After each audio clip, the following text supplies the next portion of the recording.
Bro, I have people walking in the office like, is Aaron coming live or what's going on? No.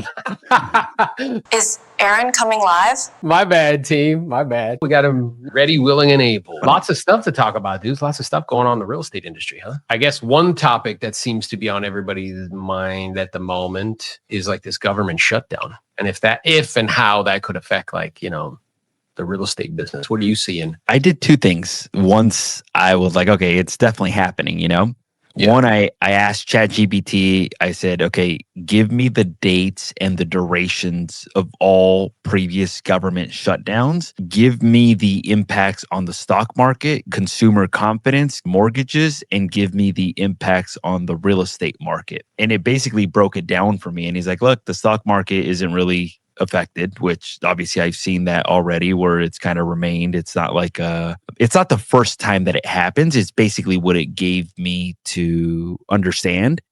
From a mortgage perspective, though, I do remember the last one that happened back in 2018, 2019.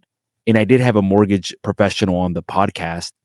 And basically he said that the only thing that he could see an impact on that's not systemized already is flood reports. Like if a property is in a flood zone, he's like, look, if you have a property in a flood zone, like that report comes from a certain government agency. And if that agency is not working, that could cause delays in the escrow, just depending on how far the government shutdown goes. So there may be some lender delays. I think the fact that we've experienced it before gives everybody a roadmap as to how to navigate it.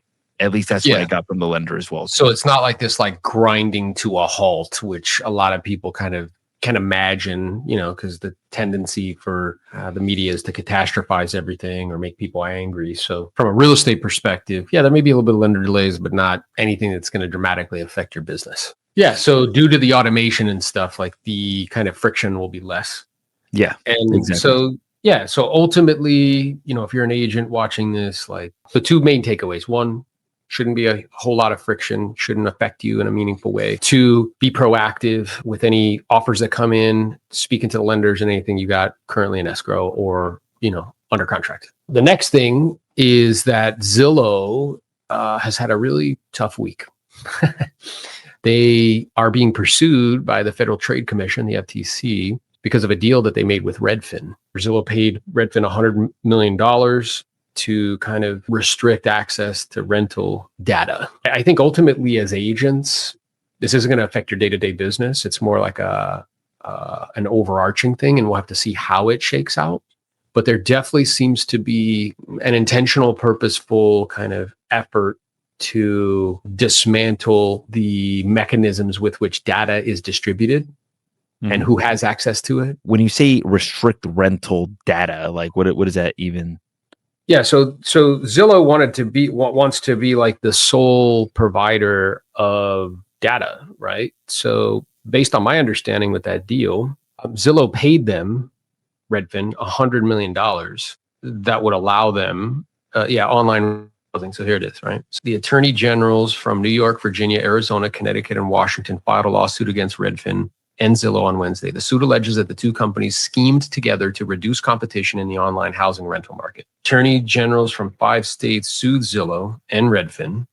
The lawsuit follows a similar one filed by the Federal Trade Commission. So this is on top of the one that the Federal Trade Commission filed. And it says that, citing a February deal done between the two companies in which Zillow paid Redfin $100 million to shut down its apartment rental advertising business and transfer its clients to Zillow. An aggressive tactic to allow them to be the only kind of aggregator of rental data. And if you backtrack, like in the course of this year, like other things that have been taking place, where like Compass sued, I think they sued Zillow and the multiple listing service in terms of like access. Remember, Zillow was like, hey, if you're going to keep data, if you're going to keep listing data out of the multiple listing service for a certain amount of time, we're not going to list any of your properties on Zillow. We're just not going to do it. So there's a fight going on about data and who has access to it and how it's distributed. I also heard too, through various different, channels, that those who have Zillow Flex programs, Zillow's getting more aggressive with kind of clamping down on agents giving them back like mortgage and title with the leads, right? So So like, in other words, if they give you leads, there's an expectation is that you're going to give a certain amount of those leads to their mortgage company. And if you don't, then maybe we turn the leads off, right? The problem with that is that's like a RESPA violation. So it's one thing to suggest or offer. It's another thing to put kind of punishment behind it with the people that are getting the leads, sort of thing. Their interest is in alignment with their shareholders, and they have one goal and objective, which is to make a profit. The problem is that where they make a profit is on us, right? So, and with their referral fees continuing to get higher and things of that nature, I mean, there's definitely, I believe, some holes in the business model, basically. Yeah, and over the next 12 months, I think there's going to be more of these types of situations or lawsuits, and there'll be more consolidation in the industry, which we're already starting to see happen. I think it leads to the next one, the consolidation. What I think about the data is just like, that's the most important piece that everybody's fighting about, basically. It's interesting, but to be honest, I hadn't really put much. I know you're too busy focused on selling properties, bro. Who cares? much thought into it. I think the one that was more interesting was the consolidation of Compass and what the play was. And I think that you thought about it on a much deeper level than what I thought about it. I just thought about it like, hey, look, like they are now just a lot bigger. I didn't think about like all the secondary, third, fourth level consequences, basically. I think it was just like, oh, like good for them. They bought another thing. Like the business model for a lot of the other brokerages isn't really working. So I think the only way to try to make it work would be to consolidate and then basically make money off the ancillary services. And my thought was that now, with them being larger, I think they're able to just have more negotiation power, basically. I was on a call, their conference call. If you want to really know the way companies really feel and what their actual plans are, be on conference calls where they're reporting earnings, because they're talking to investors.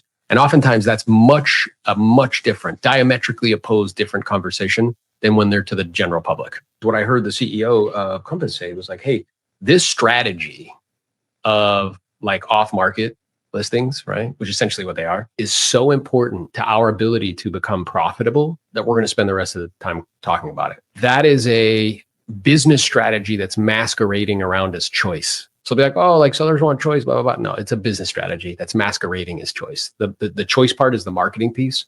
Underneath that, it's a business strategy, really to get into the lead game and to get into the data game to try to create more revenue. Their core business is really the traditional brokerage business, which is, you try to make money as best you can in the brokerage business, which is becoming increasingly more challenging. You make money in ancillary services. So if you think about this from like, just from their perspective, if that's like the core and that this is a strategy, how does that play into this move? Well, one, if you become the largest brokerage firm in the country, that's a play of like economies of scale. So with more agents, the idea would be is there be more transactions. And then the idea would be is there would be more ancillaries. The next play, though, is really about a data play, right? Because if you're in the sandbox and you're fighting with the Association of Realtors, you're fighting with MLS systems and suing them by getting enormous, now you have more weight to swing around, right? If you have 300-something thousand agents and there's like 1 million plus agents in the United States, 1,000,001, 1,000,002, like you're like a third of all the agents, right? That's interesting. The other thing that's very interesting about it is it was an all stock purchase. What I find interesting about that is that as a company, they've actually never like been profitable. So you're taking something that's like, you haven't been profitable. You're using that to buy a company that has $3 billion worth of debt. Mm-hmm. So like from a business perspective, it's like, I don't see how that makes sense. Now, I understand how like Amazon could lose money for 20 years. It's different economies of scale, right? Like this business is, again, like what I see is like, it's a business strategy masquerading around as like choice. And they are a traditional brokerage firm masquerading as a tech company. Do you think that they would ever consider taking the 300,000 agents on the cloud and kind of getting rid of the physical offices? It's interesting. It would be a huge divestiture if you think about it. Yeah. Now, so that's what it says about like their business. Now, what does it say about Anywhere's business? Because remember, we have to put this into context. Like Anywhere owns a lot of these traditional brands. Yeah. What Gene Frederick would call the Macy's, the JCPenney's, and the Dillard's of real estate, which are the Century 21s, Coldwell Banker, Better Homes, ERA, right? Sotheby's. So what does that say about their business? They're having a very difficult time making money. If you've got no money, or very little money and you need a deal today, you're like, okay, like what lead sources could I get a deal today? Open houses, for sale by owner, expireds, probates can be a deal today, but oftentimes they have probably like a 90-day conversion cycle.